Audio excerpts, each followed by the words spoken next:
Hello everyone, welcome back to my channel. তো কেমন আছো তোমরা? আশা করছি সকলে ভীষণ ভালো আছো, সুস্থ আছো। আর ভিডিওর সাথে হয়তো আমার লিপসটা মিলছে না, কারণ আমি না এটা ভয়েস দিয়ে করেছিলাম, বাট অতটা খেয়াল করিনি। পেছনে এক গান বাজছিল, বাট যখন আমি এডিট করতে বসি তখন দেখি গানটা ভালোই বোঝা যাচ্ছে। তো তার জন্য এই ভয়েসটা আমি আর রাখতে পারিনি, এক্সট্রা এক ভয়েসই দিতে হচ্ছে। বাট এভাবে ভালো লাগছে না, মানে বলছি এক আর ওখানে মানে এক্সপ্রেশনে এক হচ্ছে। তো যাই হোক, কিছু করার নেই। আমার সাধারণত ভিডিও এরকম করি না আমি, কিন্তু আজকে আমাকে করতে হচ্ছে এই জিনিসটা। আর এখন কিন্তু এটা আমাদের আছে গুনগুনের বাড়ির থেকে বাড়ি ফেরার আর কি, এটা ব্লগ আর কি। একদমই ছোট একটা ব্লগ করেছি আজকে, কারণ সারাদিন আজকে গুনগুনের সাথেই ছিলাম বেশি টাইমটা। তো তার জন্য সেভাবে না কিছু ভিডিও করতেও আর পারিনি। তো যাই হোক, যেটা ছোট্ট একটা ভিডিও করলাম, তো ভালো নাকি চলো এটাই শেয়ার করি।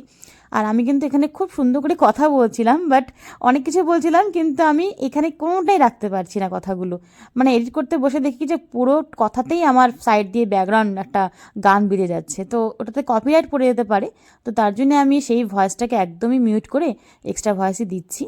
তো যাই হোক, দেখতে ভালো না লাগলেও একটুখানি তোমরা একটুখানি অ্যাডজাস্ট করে এই ভিডিওটা দেখো। আর এটা কিন্তু ডেটটা অ্যাকচুয়ালি মনে নেই, কেন অনেক দিন হয়ে গেছে তো ভুলেও গেছি যেটা কোন তারিখে। কিন্তু আমরা যে ক্রিসমাস মানে অ্যাডভান্স যে গুনগুনকে যে বলেছিলাম না যে স্যান্টার সাজাবো, তো ওটা তো তোমরা ভিডিও দেখেইছো। এটা কিন্তু তার পরের দিনে, এটা মেবি খুব সম্ভবত রোববারের ব্লগ। তো যাই হোক, রোববারের ব্লগটাই তোমাদের সাথে শেয়ার করছি।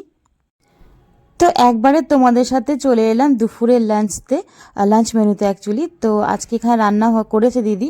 এটা দেখতে পাচ্ছ, এটা হচ্ছে বক ফুলের বড়া, আর এখানে রয়েছে ধনেপাতার বড়া। তো মাঝখানে আর কোনো কিছু শ্যুট করিনি, কেননা এখানে এক তো প্রথমত গান এত বাচ্চা যে ভিডিও করেও মজা পাচ্ছি না। আর সমানে মানে গান হয়ে যাচ্ছে বলে আমাকে বন্ধ করে করে ভিডিওগুলো করতে হচ্ছে, মিউট করে করে। তো যাই হোক, এখানে দেখো দিদি এখন বড়াগুলো ভাজছে। আর আজকে কি কি রান্না হয়েছে সেটাও দেখাবো।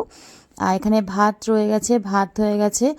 আর এখানে বড়া, আর সঙ্গে করা হয়েছিল মাছ, আর ছিল পেঁয়াজ কলি আলু দিয়ে মাছের তেল চচ্চড়ি। তো ওভারঅল রান্নাগুলো তো কোনো কিছুই শেয়ার করিনি, কেন আজকে আমি সত্যি বলতে ভিডিও করিনি। আজকের ব্লগ ভিডিও দেখতে পারছো কত ছোট করেছে, একদমই ছোট করেছে একটা। জাস্ট একটু না শেয়ার করলেই নয়, তাই দেখালাম। তো এখানে দেখো রান্নাগুলো হয়ে গেছে। আর যেহেতু বেরোবো বলে একটু দিন সকালেই খাচ্ছি, কেন আমরা খাবার পরে আবার গুনগুনকেও ঘুম পাড়াতে হবে, ও না ঘুমালে আমরা যেতেও পারবো না। তো তার জন্য এখানে এখন খেয়ে নিচ্ছি, আর পাতাতেই খাচ্ছি।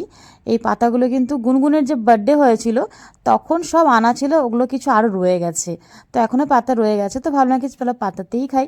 তো এখানে দেখো আমি কিন্তু খাবারগুলো বাড়ছি এখানটায়। তো যাই হোক, ভিডিওটা ছোটোই করেছি। তো এই পর্যন্ত যে সকল বন্ধুরা আমার ভিডিওটি দেখছো তাদের সকলকে অনেক অনেক ভালোবাসা। আশা করছি সবাই এভাবে পাশে থাকবে। আর কেউ স্কিপ করে দেখো না ভিডিওগুলো। যদি খুব ব্যস্ত থাকো কাজের মধ্যে তাহলে অন্তত চালিয়ে রেখে দিও, বাট কেউ স্কিপ করে ভিডিও দেখো না। তো এখানে দেখো গরম ভাতের সাথে কিন্তু এরকম বড়া খেতে কিন্তু ভীষণই ভালো লাগে। আমার তো বড়া আমি খুব পছন্দ করি, কিন্তু বড়াটা একটু অ্যাভয়েডই করি। সেরকমভাবে না বড়াটা এখন খাওয়া হয় না। এক তো গ্যাস হয়ে যায়, তার মধ্যে এখন মানে অনেক কিছু মেনটেন করেই খাওয়া দাওয়াটা করছি অ্যাকচুয়ালি। তো তার জন্য বড়াটা আজকে অনেক দিন পর খাচ্ছি। তো এখানে বড়া নিয়ে নিয়েছি, আর একে দেখো তরকারি দিয়ে দিচ্ছি। তরকারি না, এটা অ্যাকচুয়ালি ভাজা টাইপ করা হয়েছে, যেটা মাছের তেল দিয়ে করেছিলাম বললাম যে। আজকে সব রান্না দিদিই করেছে অবশ্য। আর এমনিতে আমার এইবারে এসে আমাকে কোনো সেভাবে কিছু কাজ করতে হয়নি, দিদি সমস্ত কিছু করেছে। তো এখানে আমরা এখন দুপুরে খাবারগুলো বেড়ে নিচ্ছি, আর এরপরে আর কোনো কিছুই শ্যুট করিনি। একবারে তোমার দিকে যখন বেরিয়ে যাব আর কি, তখনটাই শ্যুট করেছিলাম। কিন্তু আমি যখন এডিট করতে বসি তখন দেখি আমার কাছে সেই ক্লিপটাই নেই। মানে আমি ভিডিও অন মানে ক্যামেরা অন না করেই আমি ভিডিও শ্যুট করছিলাম। তো তার জন্য সেগুলো আর তোমাদের শেয়ার করতে পারলাম না। আর এই দেখো গুনগুন এখন ঘুমোচ্ছে আরামসে। ও কিন্তু জানেও না যে আমরা বাড়ি চলে আসবো যে। আর ও যখন ঘুমের থেকে উঠবে তখন দেখবে যে দিয়া আর মেয়ে নেই আর কি। তো তার জন্য ঘুমানোর সময় আমরা এরকম করে বেরিয়ে যাই। আর এই দেখো, এটা কিন্তু আমরা আমাদের মানে শিলিগুড়ি পৌঁছে গেছি অ্যাকচুয়ালি। বাসের মধ্যে বললাম না ভিডিও কিছু শ্যুট করেছিলাম, কিন্তু সেগুলো আর শেয়ার করতে পারলাম না। তো তার জন্যই ভিডিওটা আরও ছোট হয়ে গেল। তো যাই হোক, একটু মানিয়ে গুছিয়ে তোমরা দেখে নিও। তো এই দেখো আমরা বাড়ি চলে এসেছি। আর এখন কিন্তু প্রায় মোটামুটি আমরা বেরিয়েছিলাম 5টার নাগাদ, এখন কিন্তু প্রায় 7:30 ওভার হয়ে গেছে। তো চলো আজকে ভিডিও এখানে রাখছি, টাটা বাই বাই।